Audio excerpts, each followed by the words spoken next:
na kami ngayon mga lods sa Cagayan. Isang oras na yung biyahe naman. Nakarating na kami ng Cagayan. Cagayan Antipolo. Jojo!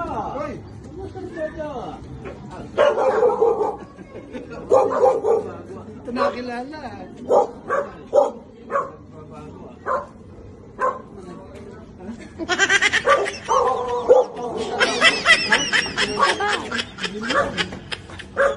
Dito na ako ng medication. Ganda dito. Wala buhay doon eh. Kaya ba? Yes,